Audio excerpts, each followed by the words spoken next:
Hi, everyone. My name is Aisha Margo, and I'm the Global Advocacy Director here at SBRI.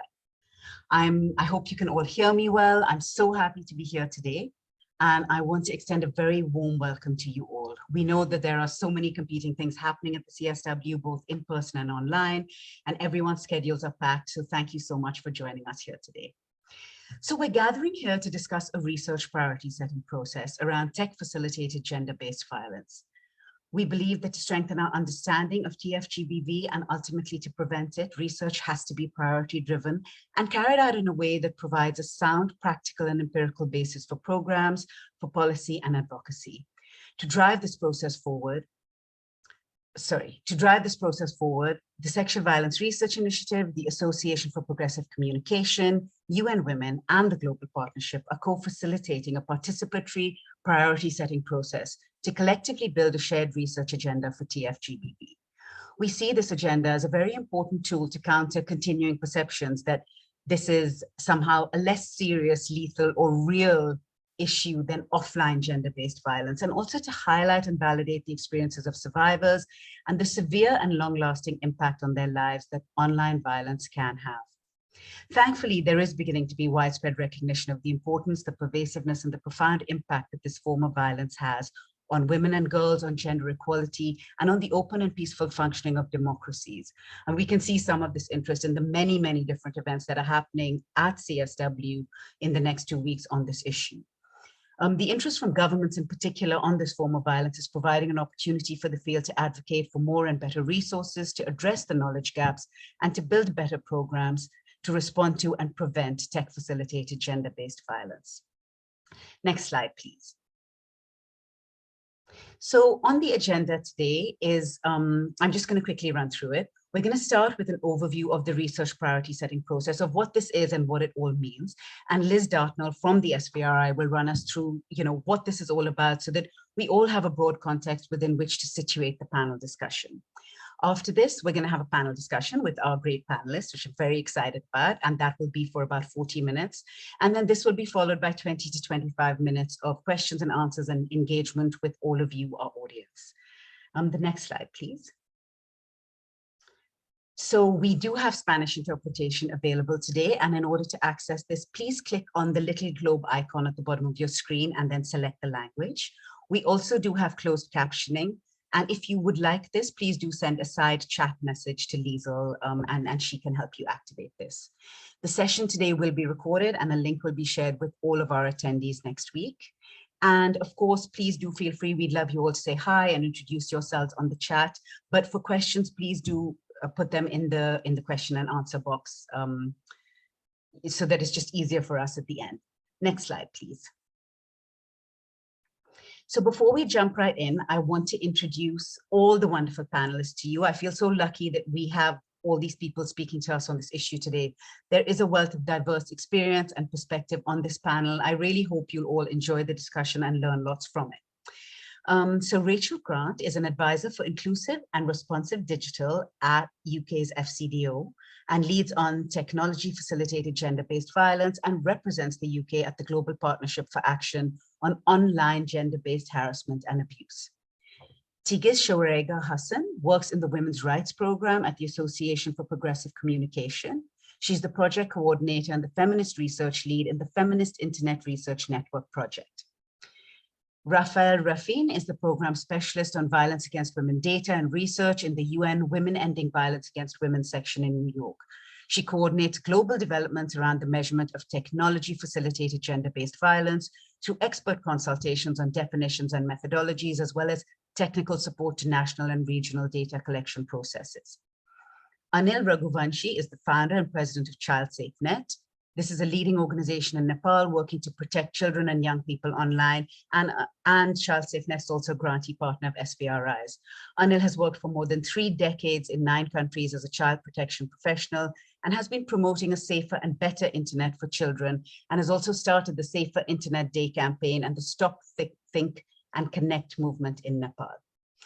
Liz Dartnell is the executive director of SBRI and is a health specialist with over 20 years research and policy making experience on health systems, mental health, and violence against women and children. Having worked in several countries in both government and research positions, Liz has a deep understanding of the policy process and the use of research to inform policy and practice. And very conveniently, we're going to start with Liz, who's, as I said, going to run us through research priority setting processes generally and what it all means. So over to you, Liz. Thank you so much, Aisha. Next slide, please, Liesl. I'm really so happy to be part of this really important panel to talk about research priority setting, a topic I really love talking about. But before I talk into the whys and whats of research priority setting, I just want to share, so contextualize some of the work that we've done or work in progress on research priority setting. Next slide, please, Liesl. When the SRO was first established in 2003, one of the first activities we did do was to craft a research agenda for the field. And then we swiftly followed this by a research agenda for humanitarian settings. And of course, that was a really long time ago. And our work on priority setting has evolved since then. And to follow is a list of agendas we and our partners have been co-creating over the past 3 to 4 years. 2 years in the making was the Global Shared Research Agenda, which set an overarching set of priorities for the field. We did this in partnership with the Equality Institute and Wellspring Philanthropic Fund, CEDA, and many other partners. And following on from this, the Equality Institute have begun unpacking the Global Shared Research Agenda for East Asia Pacific. Moving on from the GSRA, or the Global Shared Research Agenda, partners in Latin America and the Caribbean have co-created the Latin American and Shared Research Agenda, and they did that with women's rights organizations in a very different way than we've been doing it in other regions and with many others. In progress is the development of the Violence Against Women and Violence Against Women, Children Intersections Research Agenda, which we are co-developing with UNICEF Innocenti and WHO. And we are doing an African Shared Research Agenda, which we are building in partnership with the field and UN Women. And of course, the technology facilitated GBV research agenda is just beginning. You may ask, why are we investing so much in research priority setting? What are they and why build them? Next slide, please, Liesl. So what is the what and the why of research priorities? Research priorities to us are the unanswered questions or evidence gaps that a group of people agree are the most important to advance our field. And when answered, we hope will serve to improve the lives of women and the lives of children. Research priority setting, when done well, in participatory ways, identifies key research gaps in the field. They provide funders with a framework to guide increased investment in high quality and rigorous research. They provide researchers and practitioners with an agenda that can inform their own research work, and it is something for practitioners to use as a guide for partnerships with researchers or in their own organizations to evaluate and improve and strengthen their own interventions. And as a field together, we really see these agendas as a powerful advocacy tool to advocate for more and better research funding that address the critical research gaps in the field. Next slide, please. So how are we changing the way research priorities are set, and why should we? Well, as this quote says, for too long, research agendas have been set by too few, often the loudest, the most senior in the room, meaning that funding may have been misdirected, serving academics' researchers' own agendas, and of course academics would not necessarily agree with that, rather than the communities for which the research is really meant to serve. And we really believe that we do need a better way to set priorities, a way that includes voices from communities and groups that have historically not been included in these discussions, and on what research is needed and where costly research resources are directed. Research is an expensive exercise, so we need to make sure that the people who it's meant to serve help decide what research should be done. Next slide, please, Liesl. So how are we setting research priorities? To identify research priorities and ensure that the process is fair and transparent, we're adapting and I think improving on a method called CHINRI, or the Child Health Nutrition Research Initiative. The CHINRI method considers the views of multiple stakeholders, not just technical experts, with all views being treated equally without some voices being more dominant than others. And it does this through a crowdsourcing process of crowdsourcing multiple opinions on what evidence is needed to advance our knowledge on an issue For example, in this case, tech facilitated GBV. And by including those multiple voices, we surpass the expert judgment of just one person or a small group of people. We believe this limits bias, and as I mentioned at the very beginning, prevents a few individuals from dominating the process. And in this process, voices of practitioners, other researchers and activists centered and equal alongside academics and other specialists in the field in generating the research questions, ranking them, and in the end coming up with a shared agenda and what the key evidence gaps are. These gaps having been identified by the field for the field. Next slide, please, Liesl. So how are we adapting and evolving the Chinri method? One key way we're adapting the Chinri method is through our multiple governance structures that guide the process. And these include a stewardship group. And this group oversees the overall process, including the coordination, the analysis, the reporting, and the dissemination. And in the tech facilitated GBV process, the key partners are on this panel include representatives from the SVRI, UN Women, APC, and the Global Partnership, and of course, consultants from Chinri with expertise in this methodology. We also have an advisory group, which we are setting up, a group of around 40 plus experts with a vast array of experience in prevention response, including tech and online violence, across multiple geographic contexts, who will provide technical input and advice on key steps in the research priority setting exercise. We also have and will establish, haven't done it yet for the tech facilitated GBV process, but in the other processes, a group of hundreds of experts from low middle income countries and high income countries working on the particular issue of priority setting that is underway. And we hope that in the tech facilitated GBV, it will include survivor voices, researchers, practitioners, tech, lawyers, funders, all the people that we think are essential to this discussion. And then around that, all of us will then be scoring the research questions that have been generated against a set of criteria that have been identified. This structure, we really believe, enables the decisions to be made in collaboration with people all over the world. And we as the SVRI and the colleagues in our partnership really want to ensure that we do privilege voices from low and middle income countries and historically marginalized groups.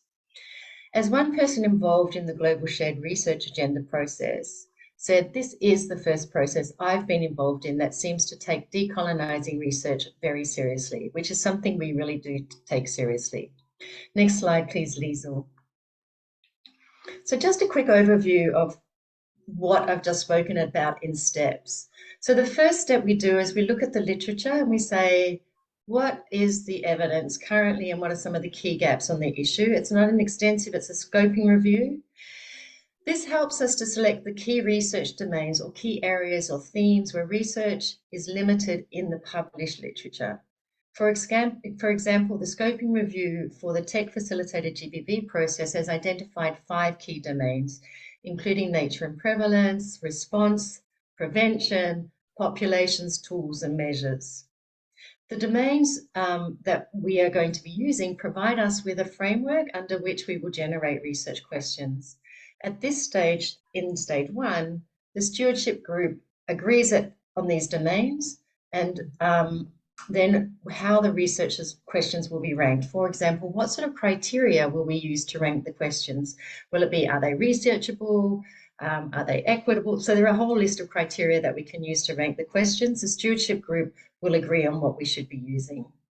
Then in stage 2, collectively, the stewardship group and the advisory group, along with other groups from the field who may not be fully represented by these existing advisory structures, will help us generate the questions under each domain.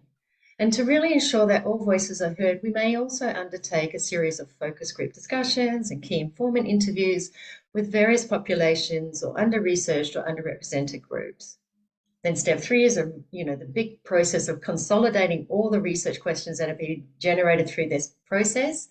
And then we will send them out via survey to everybody, the global expert group and the scoring group, to score and rank the questions against those criteria under each domain.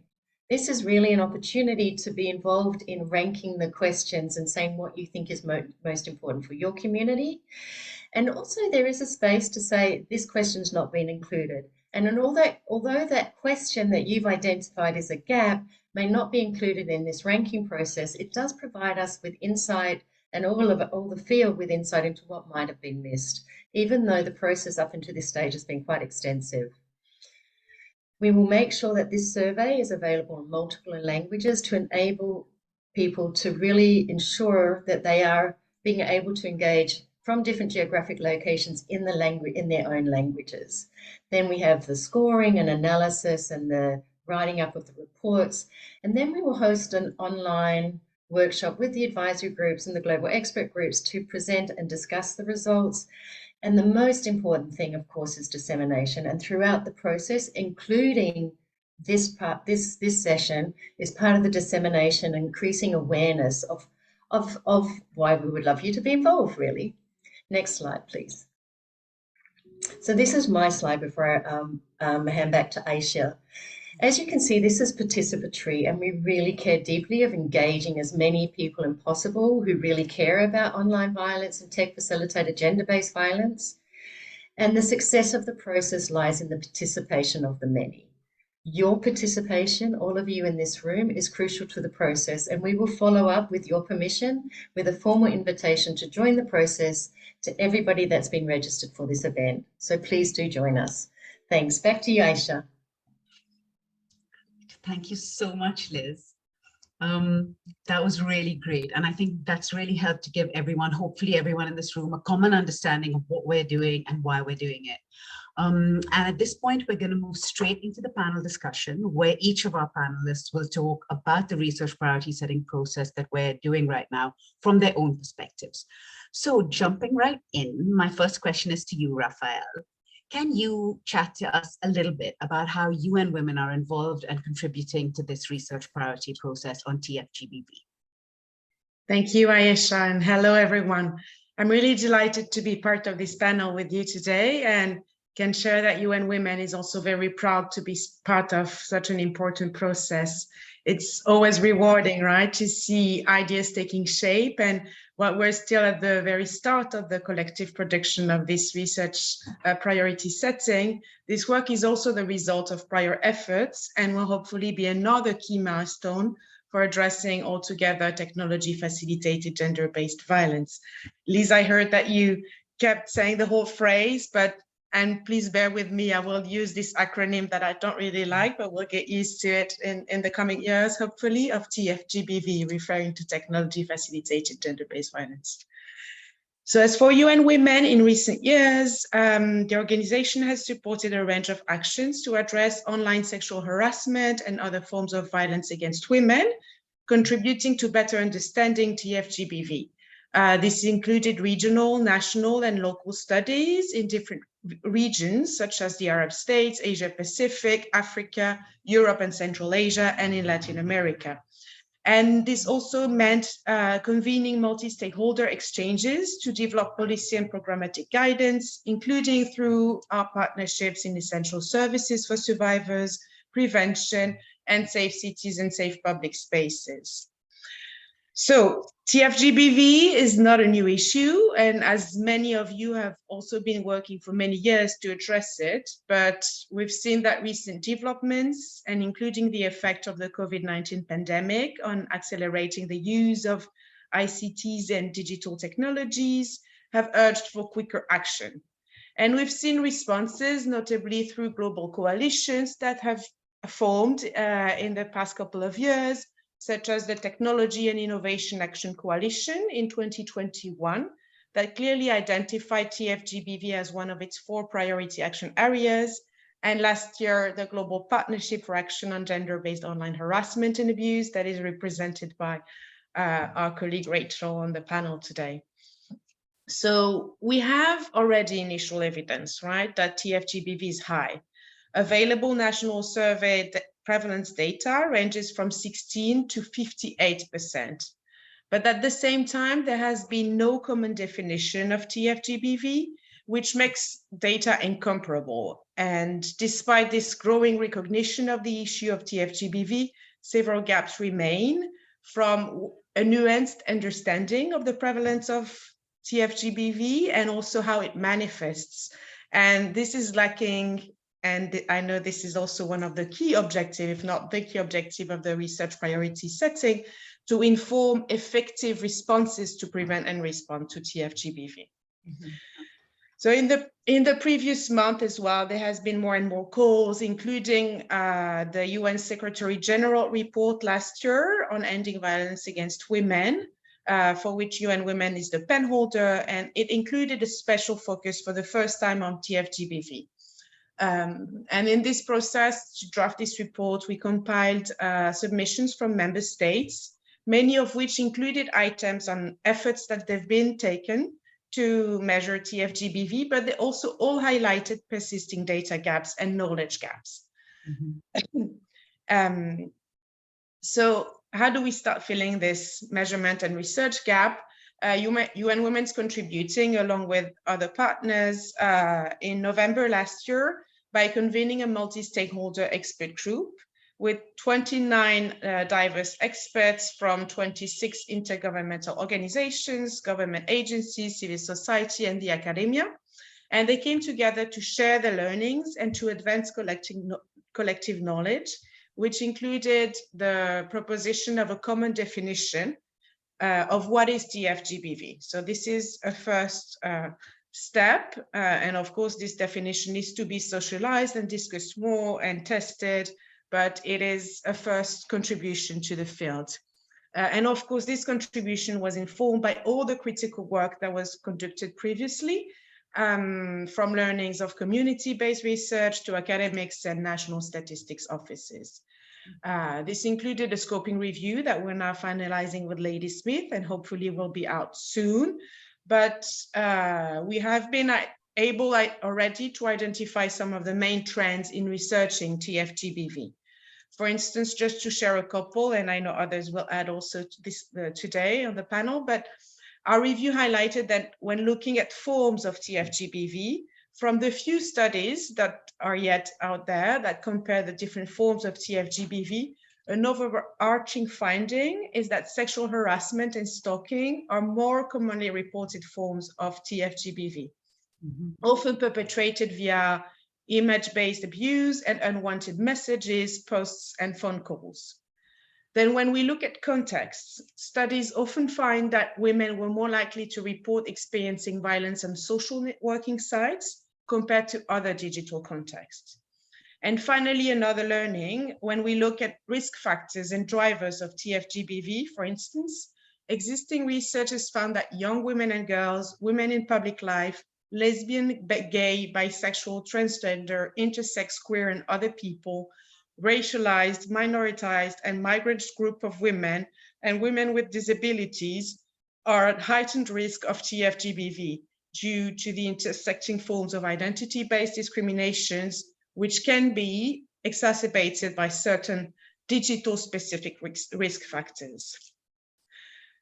So all these learnings feeding, I think one of the most also maybe critical contribution that what UN Women can bring to this field of work is how we can together amplify global advocacy.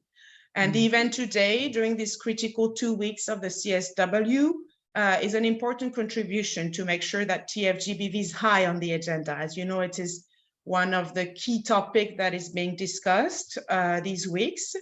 And I'm also happy to share that as part of this momentum, last week was held the UN Statistical Commission. And for the first time, the measurement of TFGBV was added as an item of the agenda of the Commission.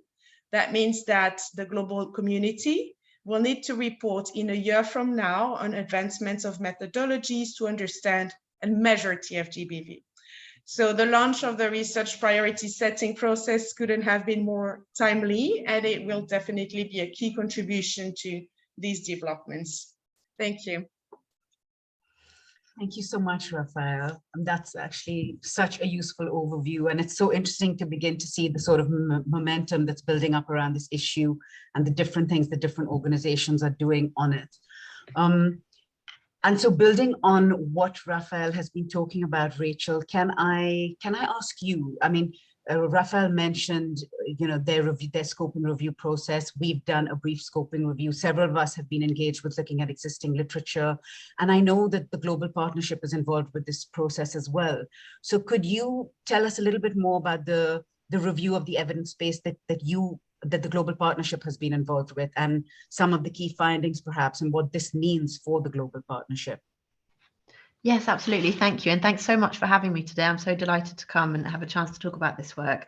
And just to say, it's just reflecting on the work SBRI are doing, UN Women are doing, we're doing through the Global Partnership. It really feels there's such momentum and recognition that we really need to get a grip on this issue. So I think our efforts hopefully will sort of support and compound each other. For those that don't know, the Global Partnership is a group of currently 12 member states coming together to try and take action on TFGBV. And one of our core objectives is how do we strengthen the data and evidence base? And the paper that I'm going to talk about today is part of our contribution to identify evidence gaps and set out a shared research agenda for global partner government members and the wider international communities to help us focus our efforts in this space. In terms of feeding into the SBRI process, we very much hope that our probably more light touch, I think it's fair to say, work will still nonetheless serve as a useful kind of foundation to the work that SBRI will then take through and sort of help inform that work. So this paper is being drafted by a team of consultants from Social Development Direct. It's based on an event we held last summer. It kick-started a conversation for us on what do we know about the evidence base and how can we build it. So we had 3 days discussion in the summer with 50 people from around the world thinking about this, which was really stimulating. And we recognized there was far too much to say in 3 days and we should try and carry on the work through a discussion paper. So we've been able to do an extended series of interviews from a range of people around the globe, plus desk-based evidence review. And we've been, of course, talking to UN Women throughout to try and add to and not duplicate efforts. So where we are now is we have a draft report that's still being verified, and we still need to discuss it with the whole Global Partnership group and the advisory body. So I can't give you final findings, but I can absolutely share an insight into an early insight into what we found. In terms of the scope of the paper, we looked at 4 research areas we thought were particularly important: the nature and prevalence of TFGBV, the societal impacts, and actually we pulled this out as a separate bucket we had originally sort of under nature and prevalence, we looked at impacts on the individual and society, but it's just too big an issue in some ways. So we pulled that out as a separate bucket. We were also very keen to look at perpetrators and understand more what we know about perpetration. And then fourthly, the role of technology companies in addressing TFGBV. So in terms of what we found, I mean, the core message, which I think everyone well understands, is that the evidence is growing, although it does remain at an early stage, and there are significant gaps. So I'll give you some examples from 2 of the research areas on societal impacts. And this, for me personally, is one of the key issues we have to get to grips with. It's how there is some evidence that tech-facilitated attacks against gender-based attacks are deepening and changing harmful social norms. So we see, for example, the application of TFGBV is maintaining and increasing tolerance for sexual violence, such as a disregard for sexual consent, and promoting a feeling of sexual entitlement. It also bolsters latent existing norms through amplifying misogynistic language and narratives, and that really spreads across the internet. And we really need to better understand this. Another key issue of the societal impact, there are a few, I've just picked some examples, is the economic impact and the cost to individuals and their families, to businesses, and the wider society and the economy. There's evidence from Australia estimating the cost of online harassment and cyber hate is around 3.7 billion Australian dollars in terms of health costs and lost income. Most of the studies around the economic impact are based in high income countries and not disaggregated by data, but clearly something we need to understand more about. Secondly, let me look to the bucket on perpetrators. The researchers found overall the evidence based on perpetrators of TFGBV is limited, and again, largely focused on a few countries in the global north. What we do know, emerging findings, is that perpetrators include current and former intimate partners who are misusing technologies to control, harass, intimidate, and monitor their victim survivors. I'm sure you, all experts in the room, can understand the ways in which that happens and the different forms of violence that takes. But really what we're seeing is a continuum of abusive behaviours across the on and offline space, using the same well-known behaviours, but with different tools at their disposal. There's also evidence of perpetration by state and non-state actors. And I'm going to say a sort of unfounded belief, but I think this is what's going to be particularly interesting about how TFGBV potentially is slightly different from more traditional forms of GBV. It's just the scale of state and non-state actors. And it's not just about targeted violence towards individuals, but it's being used as a tactic to, and we see it in the rollback against gender equality, it's a tactic to undermine the realization of women's rights, for example, freedom of expression. And then more broadly than that, even to polarize and destabilize democracies. So an interesting one to watch, particularly in the context of gender disinformation. In terms of perpetration, the manosphere is a really important consideration when looking at perpetration online. The manosphere, I'm sure you're all aware, consists of communities that are inspired by male supremacy ideologies. I think what's particularly concerning is how manosphere ideologies spread from fringe corners to across online platforms, social media, into mainstream conversations, and how you can go from quite concentrated beliefs in male supremacy to sort of it becoming day-to-day parlance for schoolboys, for example.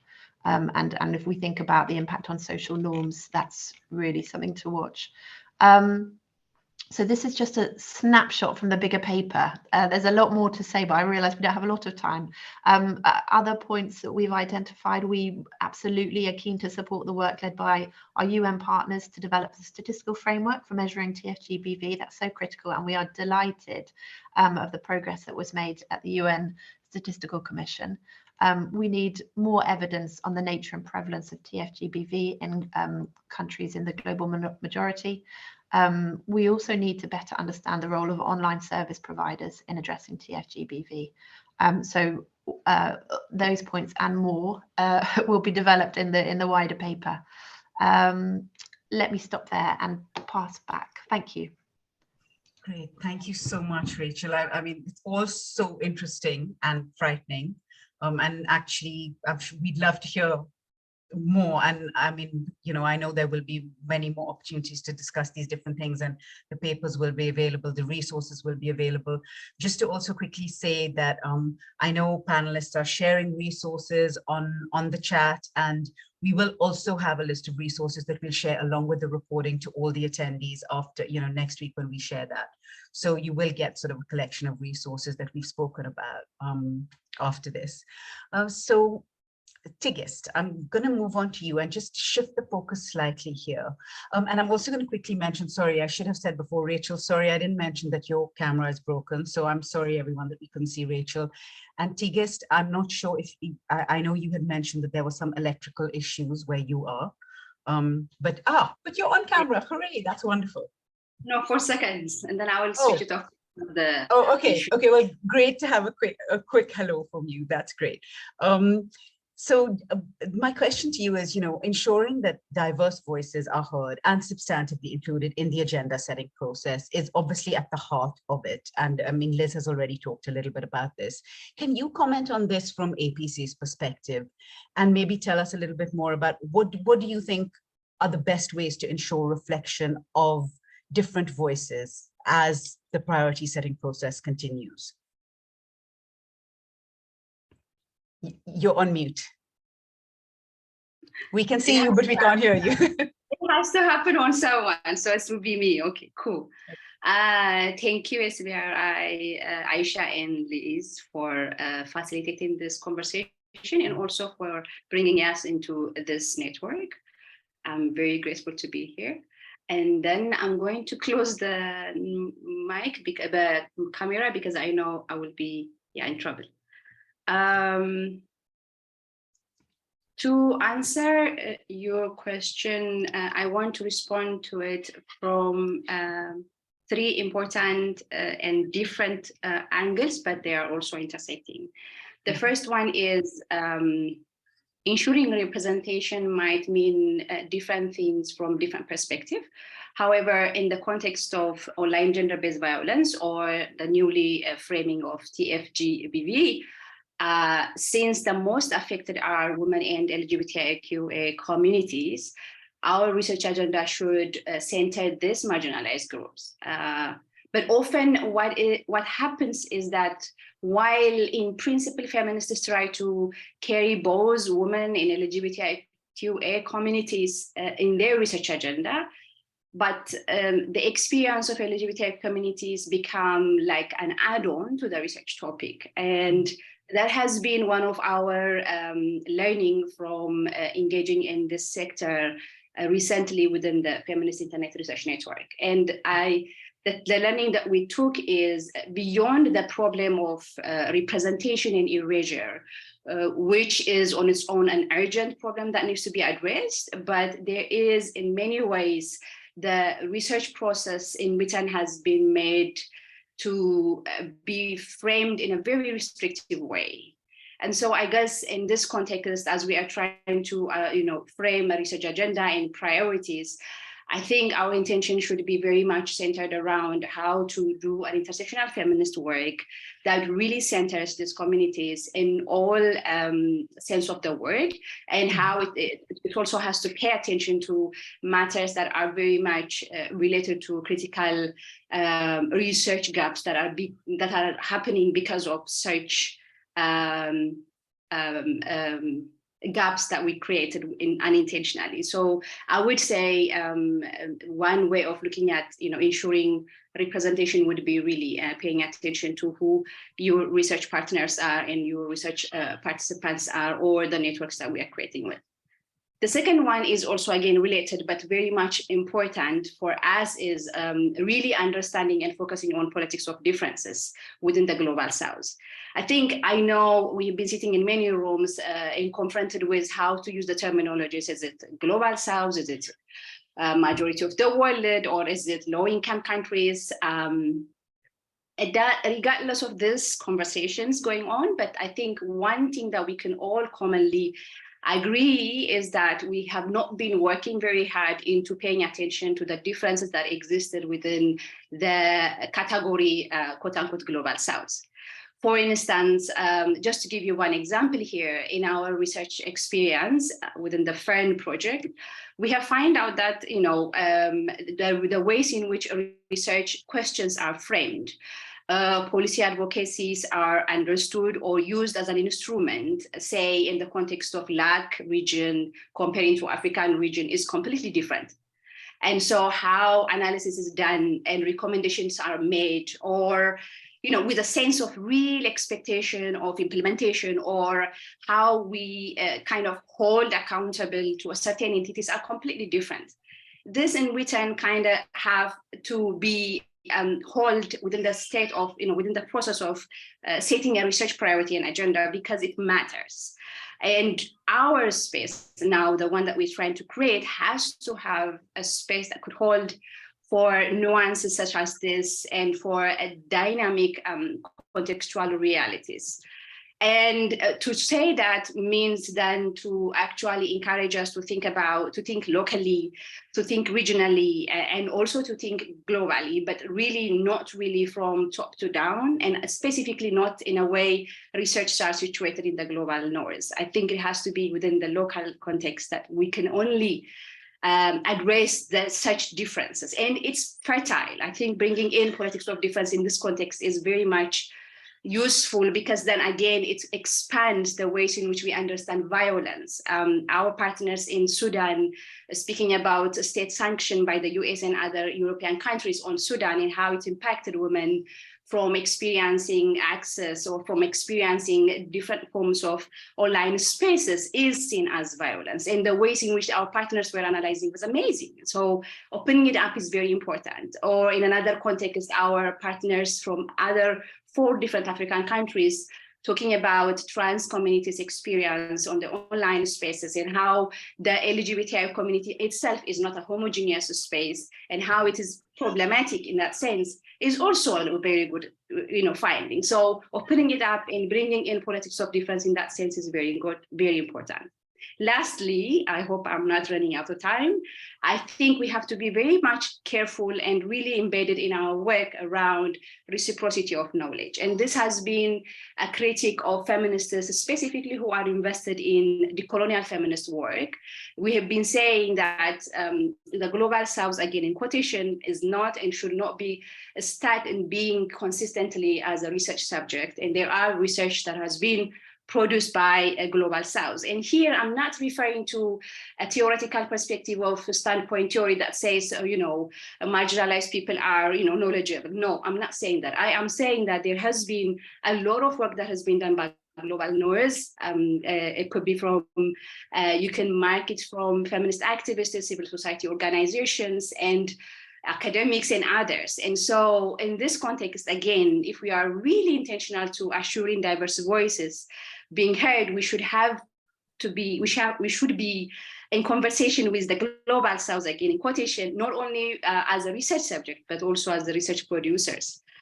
Here, I think mapping would be very good. And I think WRP has been doing, WRP stands for Women's Rights Program in APC, has been doing a mapping work for a very long time in terms of trying to archive and put the work that has been done by global South feminists and making their work very much visible, so that the transnational and global feminist solidarity will be based on reciprocal knowledge transfer as opposed to top-down conversations and the South being stuck as the research subject. So let me stop here, but I'll come in a little later with another questions. Thank you.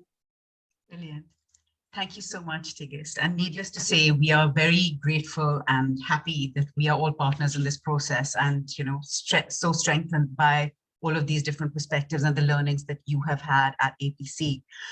So talking about, research being produced in the Global South, or whatever terminology you want to use, I think it's a perfect time to ask Anil a question. And Anil, you are a researcher with a research organization based in Nepal.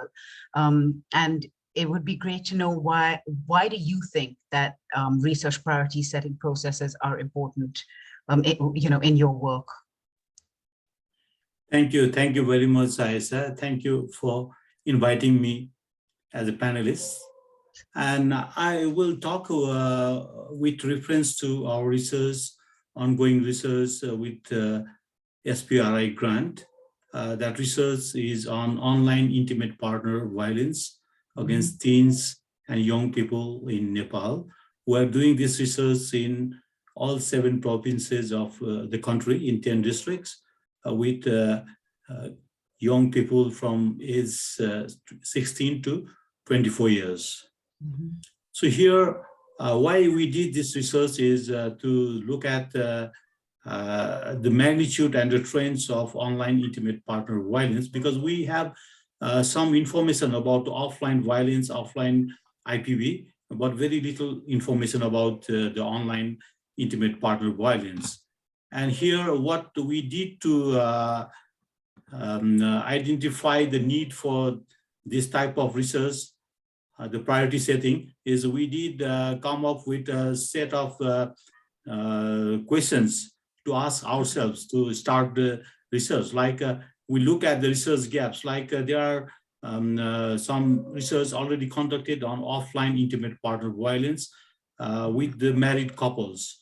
But with the unmarried couples, young people, there were no such studies conducted. So there is a research gap and lack of knowledge base, and also the lack of evidence based on IPV against teens is quite important to note, because unmarried couples are not considered intimate partners in Nepal.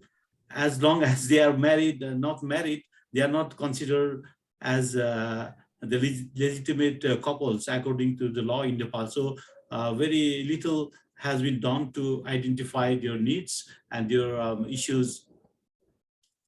And the other thing is, like, the cases are increasing.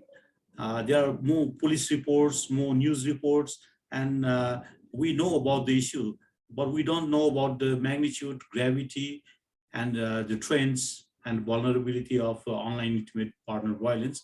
That's why we thought this is an area which needs to be addressed. And because we don't have the evidence and the knowledge base, there are no programmatic responses as well. So there is a gap in programmatic responses and support to the survivors. So for that, we came up with some research priority setting questions, which help us to identify and do this type of research in Nepal.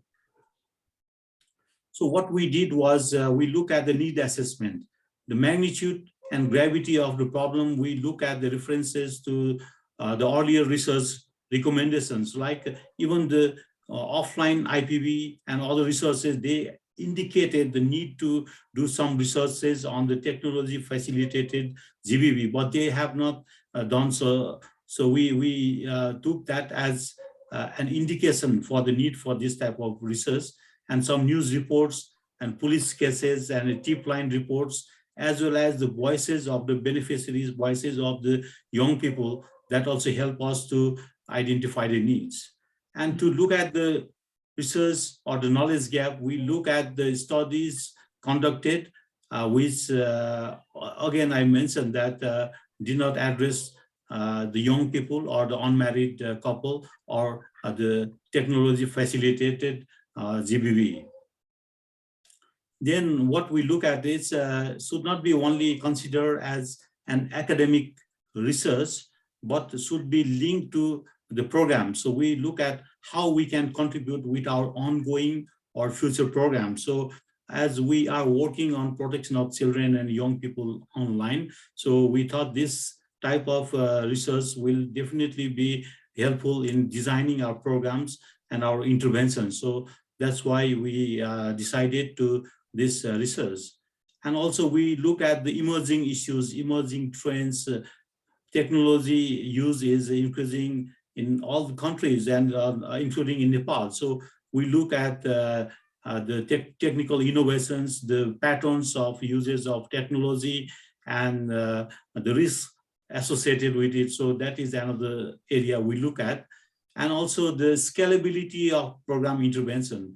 Although the programmatic interventions are not there or very inadequate, we thought this type of programmatic response could also be scaled up in different parts of the country. That's why we are looking at expanding our programmatic responses for prevention, for protection, for support system in other different parts of the country. So there is a possibility to reach a big population with the intervention.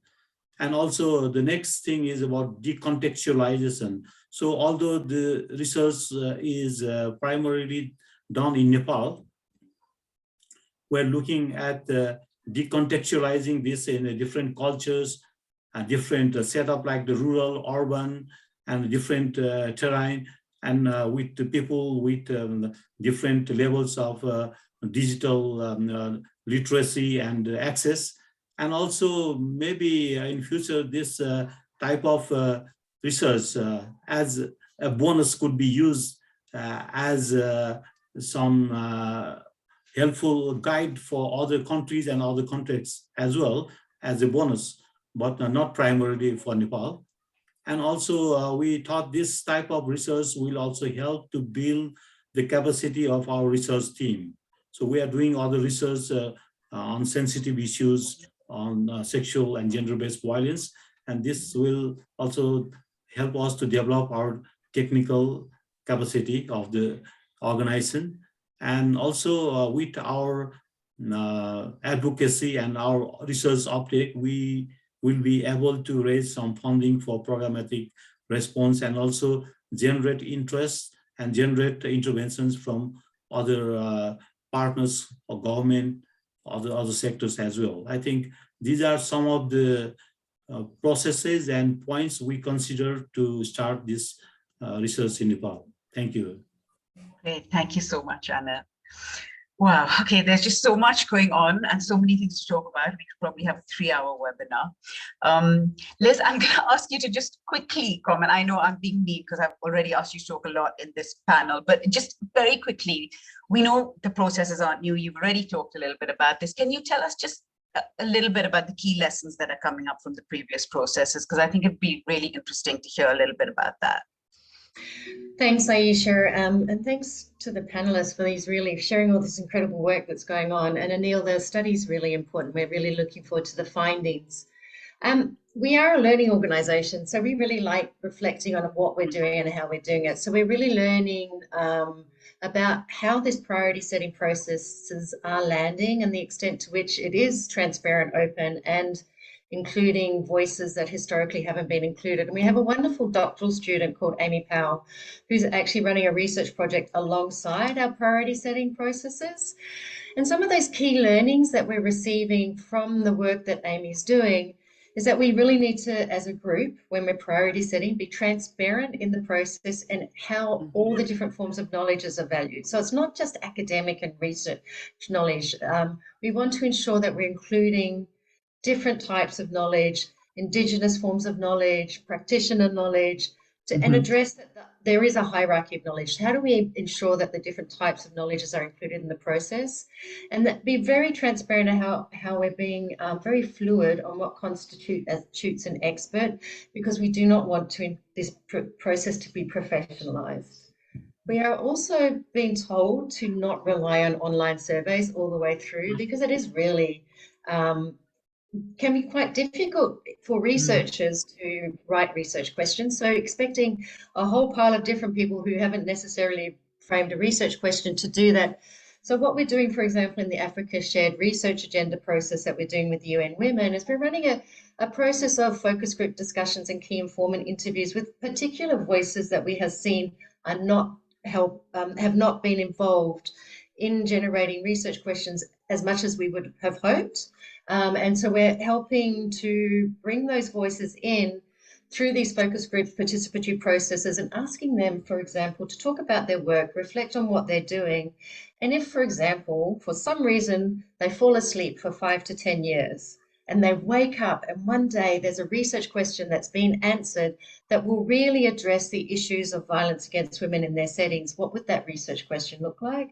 And then work with them to frame that into a research question and then put that into the survey. So we really want to make sure that we are really ensuring that it is inclusive. We're also being told that it hasn't always been clear how much we value the participation of people in this process, and we're really trying to think through ways of doing that. For example, providing workshops around research setting questions, bringing in representation from marginalised voices, paying for their involvement and participation where we can. Those are the sorts of things that we're trying to change and do things in a different way and not be, sort of like historically research has been extractive, and not to be extractive, to be inclusive and value everybody as equal partners. We're of course trying to make the process less boring, because actually just ranking research questions can be a hell of a boring, excuse my language. And so what we're really doing is trialing different approaches, sticking to the methodology as rigorously as we can, but making it more engaging and a little bit less time consuming, because it can be very time consuming. And then finally, and probably one of the most important messages I think that we've got, is that the process is almost, and maybe even more important than actually the outcome. And for us, that makes us really, it highlights for us that participatory process take time. They require resources and investment. But what we are finding that in the end, provide a better outcome that everybody can buy into and actively use and advocate for because they've been part of the process. Because we really want to ensure research resources are used effectively to really end, for example, in this process, end online violence or violence against women, tech-facilitated violence against women or tech-facilitated GBV, whatever language we want to use, but we really want it to end. And if it's happening, we want to make sure that there are good services available and legislation that works. Thanks, Aisha. That's what we're learning. Amazing. Thank you. I think that's so useful for us all to consider and know. And I think Amy might actually be in this session. So if you are, Amy, hi, and thanks for helping us with all those learnings. It's amazing. It's so useful to see, actually, and so interesting to hear everything that everyone has said. So we've only got a few more minutes of this panel left, but if our panelists have anything else to say, it'd be wonderful to hear how you envisage each of your organizations might use the priorities moving forward once our agenda is complete, which we're hoping to have done in the next 8 or 9 months. And so, you know, how do you think it'll affect your organizations? How do you envisage you using them? And if anyone has, I mean, you don't have to comment on this, but if any of the panelists would be interested in, we've literally got 5 minutes left, so a minute here or there, I'd be really interested in hearing. Feel free to just jump in if you want to right now. Maybe I could just let Great. Yeah, I think for me, even before thinking about the process of the completion, I think for me, the agenda setting process itself, as Liz presented it, and also I've been in many of the meetings, it has been an amazing process. And I think that learning needs to be reflected in. Actually, people have to write on it. I think it's very good and politically very important from a feminist perspective. So that would be my greater learning. And then, of course, after the completion, I'm sure some of the questions that will come up will be shifting our research questions also in our network, but also the articulations of feminist issues in relation to technology facilitated gender-based violence would be another important contribution, I'm sure. Yeah. Thank you. Rachel. Yes, thanks.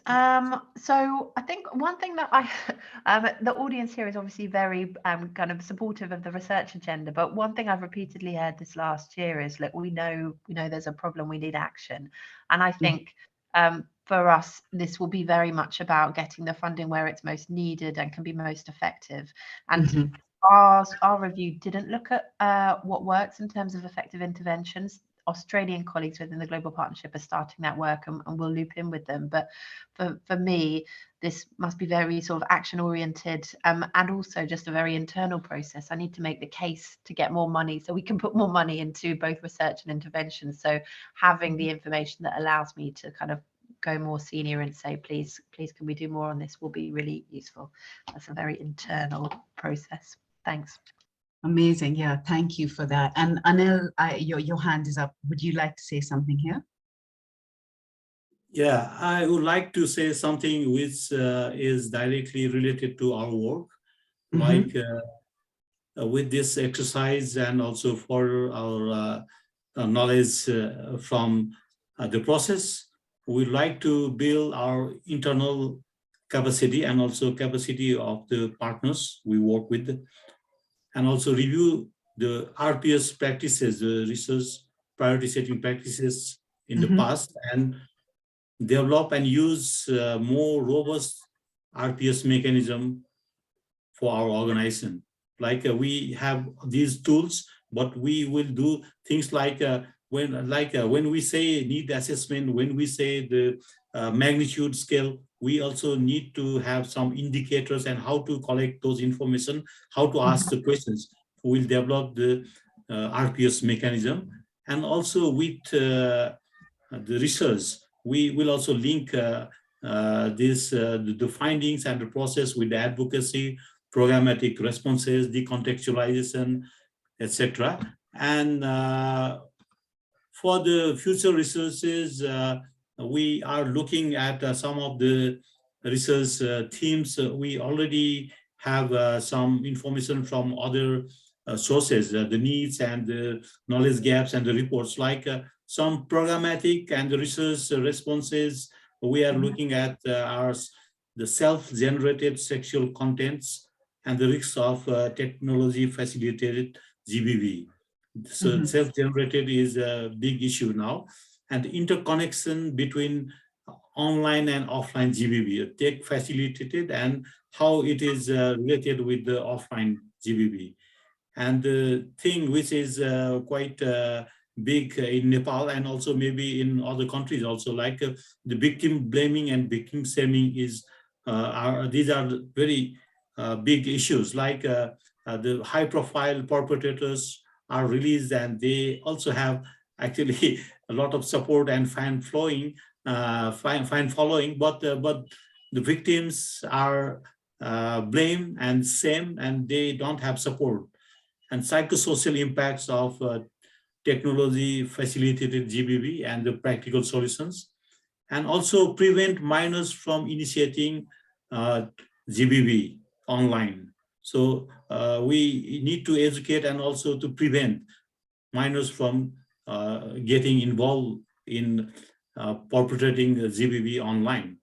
And also because of the big popularity of platforms like TikTok and Reels, there are also non-nude sexualized materials. So it's not only CSAM or child sexual abuse materials or sexual abuse materials that might not fit as CSAM or might not be detected or defined, but these are sexualized materials, but non-nude. So we need to look at these things also. These are some of the issues and the themes we are considering, but again, we need to put the RPS process and mechanism to see if which one we will do or we should do or no. So these are some of the things for our thoughts for future. Thank you. Great, thank you, Anil. Okay, so we just have a couple more minutes left before we turn this over to our audience for questions and answers. Liz, you had your hand up? Yeah, I just wanted to say one of the reasons that the SPRI exists is to really redress that inequity between research resources between high-income countries and lower middle-income countries, or if in political language, the global north and the global south. And so we see these agendas, and this one in particular, as an important way to advocate for more and better research resources for researchers in lower middle income countries to lead research on addressing online violence or tech facilitated gender-based violence. And we as ourselves, as one of our areas of work is building evidence. And so we will use the agenda to guide our own grant making efforts as well. So for us, it's really important. So we're going to advocate for resources and also to use it to guide our own grant making efforts. Thanks, Aisha. Absolutely. Great, Liz. And Raphael, shall I just give you the last word on this panel now? Oh, I wouldn't dare to. No, to please, we would love it. But I'd be happy to share, very quickly, how UN Women sees it. I think it's going to be critical to inform both the methodological developments, as I was mentioning, but also, of course, the work on informing efficient policies and responses, both at global levels, but of course at regional and first and foremost at country level through our network of country offices, working very closely with partners on the ground. And would be very happy to keep on this dialogue. I think it's a great platform that the RPS is creating too, because it's a continuous dialogue, right? So hearing from voices, amplifying voices from everywhere, but also how then the RPS will go back and be localized again for everyone and different depending on context. So we'll be following up that. And just want to say that it's important to inform policies and programs, but at the same time, we don't wait and we don't want to wait any further as well. So of course, we'll be starting and I'll be sharing in the chat soon a resource, because we started looking and trying to assess, or at least have a first look at how states have responded so far to TFGBV and what they've proposed. And then we will look at how those priorities can fit in and enhance those responses. Amazing. Thank you. Thanks, Raphael. And thank you to all the panelists. This has really been incredibly interesting, and just thank you for sharing your time and your thoughts and your perspective so generously with us. I'm going to turn this session for the next 20 minutes over to the audience. And I think we have a couple of questions already in the Q&A box. And I encourage you all, please put in, any questions that you have for the panelists, and do mention who you would like to answer the question. And if anyone can answer it, that's fine. I'm just looking quickly. So one of the questions, the first question says, "Hi all, apologies if this has already been discussed." No, I don't think it has. But has there been any discussion around deep fake pornography and technology around identifying images or videos that have been deep faked? Would anybody like to address this? It has probably come up, it definitely has come up in a couple of the reviews. I haven't got a huge amount to say on it. Just obviously it's a deep concern. The paper that we did doesn't specifically pick up on it, but I think it comes under, for us, the banner of how tech companies are sort of equipped and designed to stop this kind of misogynistic, and how they can identify and track deep fakes. Yeah, so I think we will be looking at it as part of the what can tech companies do to stop it, and also part of the how do you anticipate these kind of new and emerging forms. Deepfakes are now everywhere. Chat GPT is also a real concern, particularly around the dilution of the belief in information, which is going to have such an impact on how we live going forward. So I don't have anything particularly substantive to say, just it's really important, and we'll definitely be considering it in terms of a safety by design approach and how tech can better capture these types of these forms of abuse. Thanks. Would anyone else like to comment on that question? No.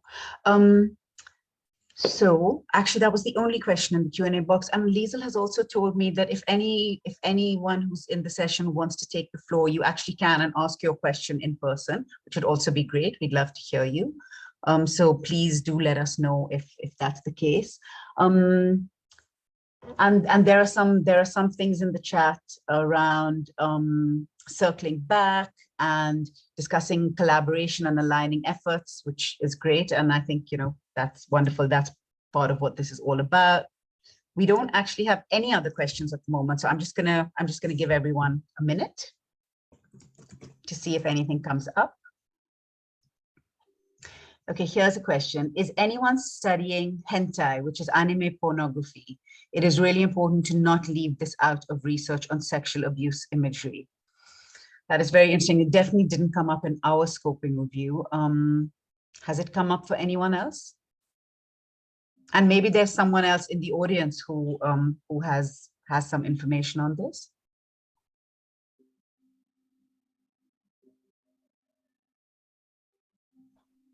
No.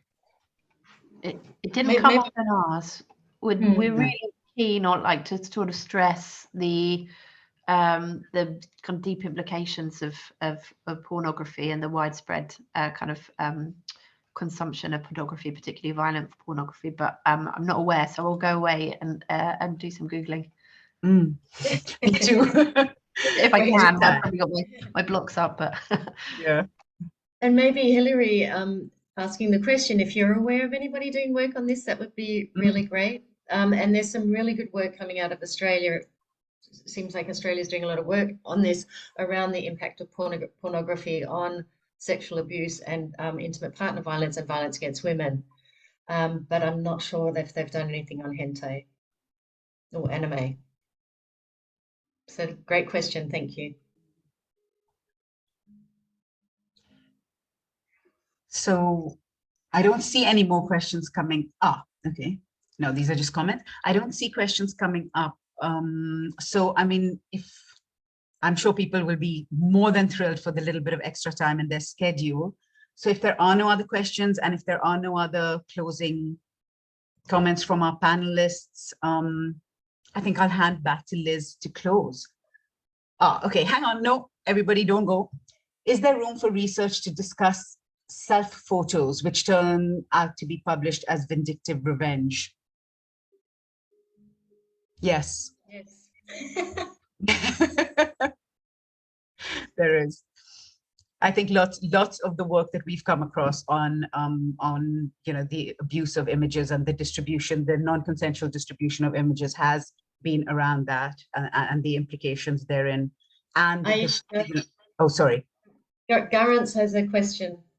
And can we I think Raphael wanted to comment on that question as well. Very quickly before Garance comes in, and sorry, just to respond to what was just raised and to say, well, I don't have knowledge on some particular forms of violence, but this is something that came up when we were trying to come up with a common definition, is to not to be inclusive enough, because we are aware of everything that we don't know yet that is happening online or through technologies. And this is, I think, one of the most critical part of this work, is to have research instruments, right? To know what we're talking about and have a common understanding, but at the same time realizing that many things are happening and we don't capture it at all. And more also are developing every day, because the path of it is increasingly high.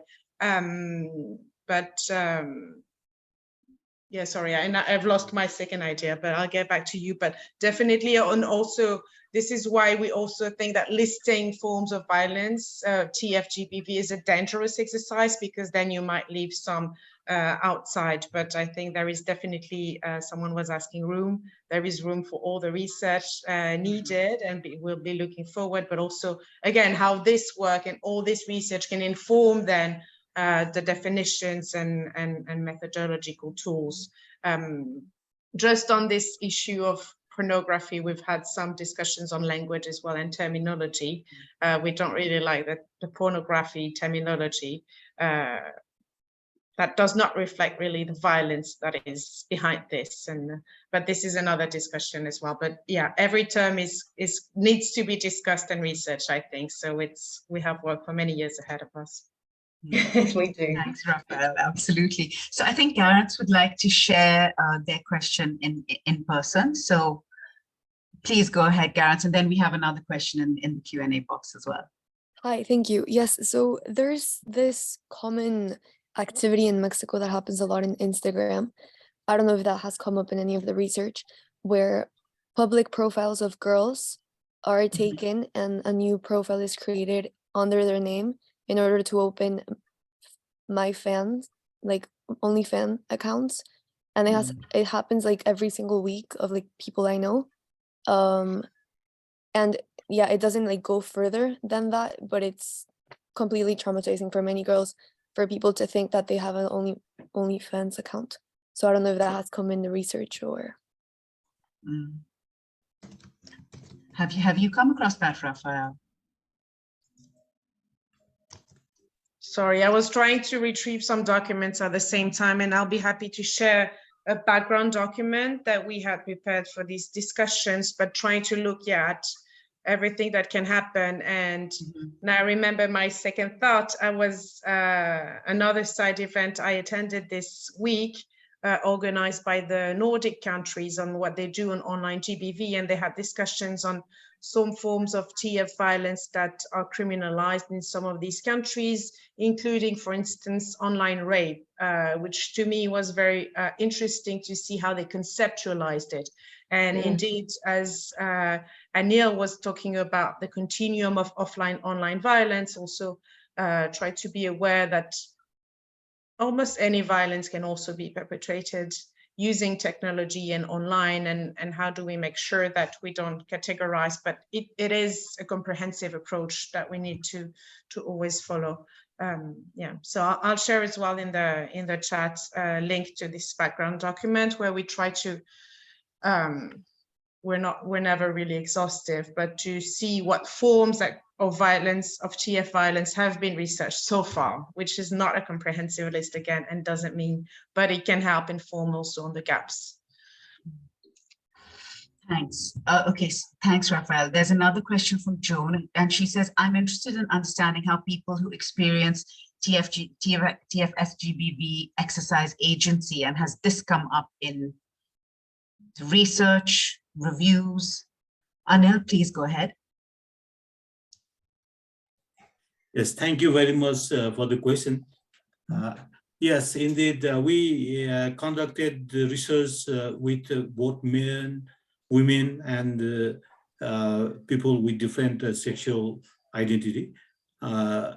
Here, what surprised us is like the number of respondents who said they had experienced technology facilitated or online intimate partner violence. The number of boys and male is quite significant, which we didn't expect before.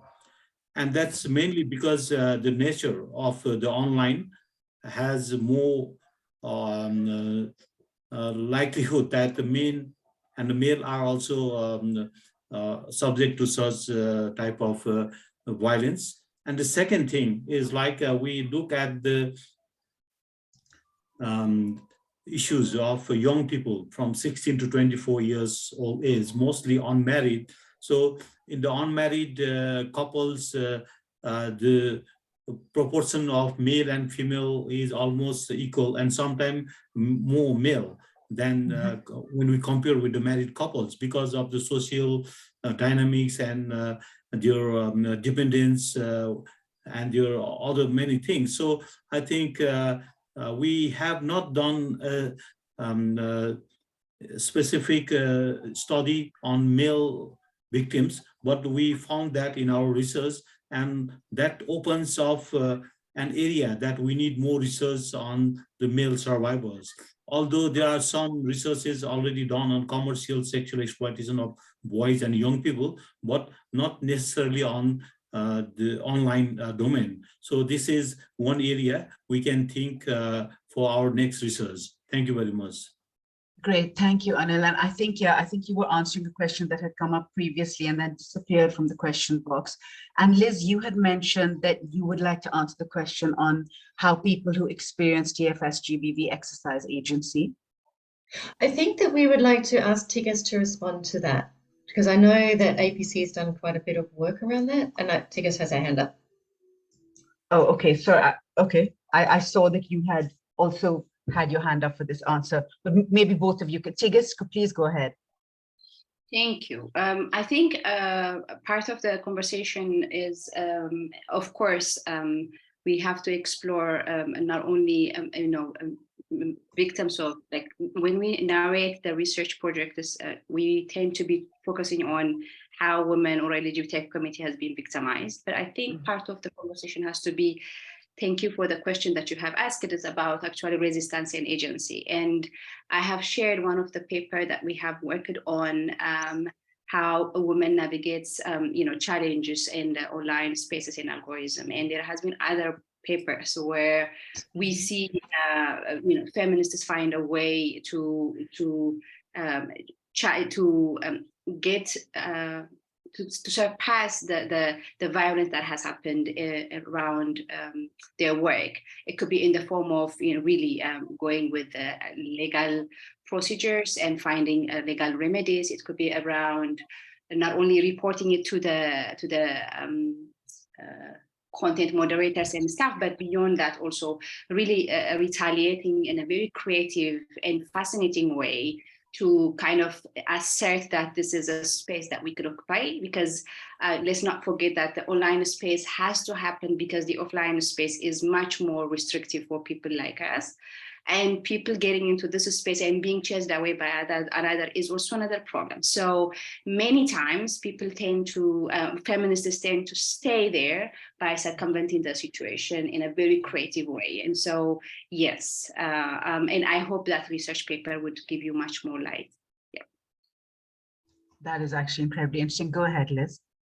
Thanks, Tigges. That's really important. There's a question from Ndangano around South Africa and policies around tech-facilitated GBV. We do have the National Strategic Action Plan that does recognise the importance of having a response and prevention programs, but I'm not sure about our legislation at this stage. and we can look into that. But the National Action Plan is a really important guiding document for South Africa, and it's something we should be really proud of. Great, thank you. And I think there's also another question in the chat box, which says, who can I contact to obtain funding for technology-enabled GBV research in Colombia? I don't know if anyone has, yeah, Liz, go ahead. I just shared we did put a grant call out, and it's a global call, but for researchers based in low middle income countries. And Liesl will reshare that, as well as maybe also share the National Action Plan. And Tigges, do you still have your hand up to answer that? I think that, Yes. yeah, I also want to mention that although I don't know when exactly, but in a couple of months or weeks, we will be opening up another cycle of Feminist Internet Research Network project. And I think people should look out for the website on genderit.org or genderit.org or APC or .org to kind of see the call out. And yes, we look forward to receiving your research and wanting to work with you desperately, of course. Thank you. And I think there's the Newman Foundation as well that funds research on tech facilitated GBV. We'll dig out the link for that, or maybe there's someone in the participants that can share that link.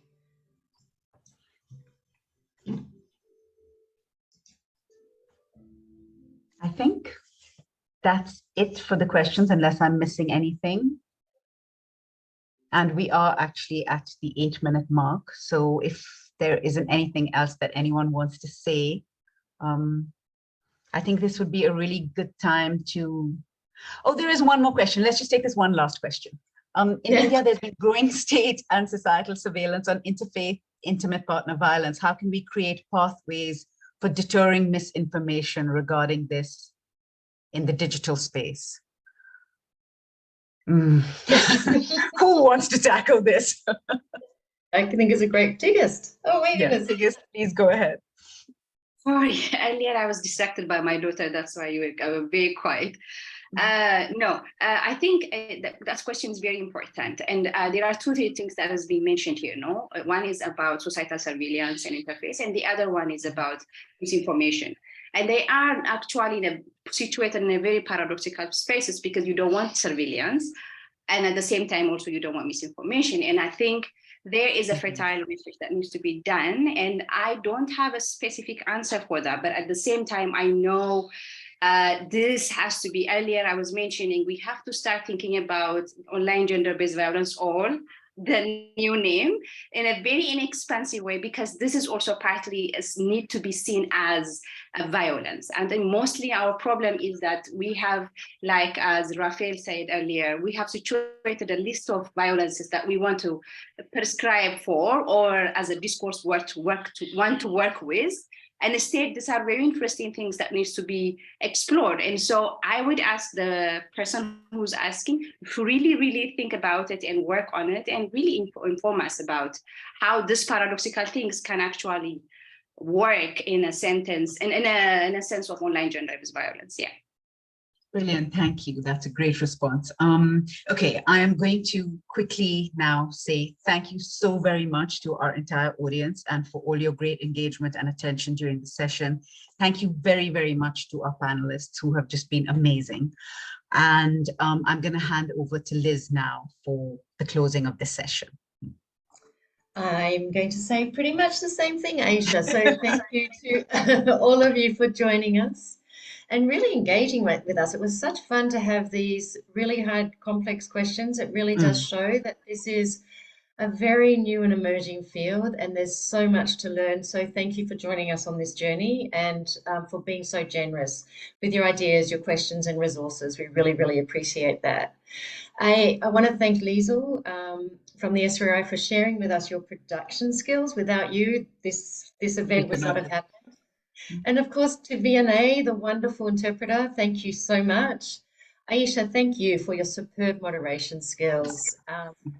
I want to thank APC, UN Women, the Global Partnership. I really so grateful for you being on this journey with us and trusting us to help you and us together drive this process. And to our panelists, to Tigist, Rachel, Raphael, and Anil, really for sharing your important work, your ideas, the resources, why research priority setting is important, and how we are together going to be using this to strengthen the evidence base, whilst at the same time acknowledging the urgency to act now. And so we're going to do that together. And again, to all of you online, we're going to reach out to all of you, invite you to be part of this process. So please do join us. Thank you all. Thank you. Bye, everyone. Thank you. Bye.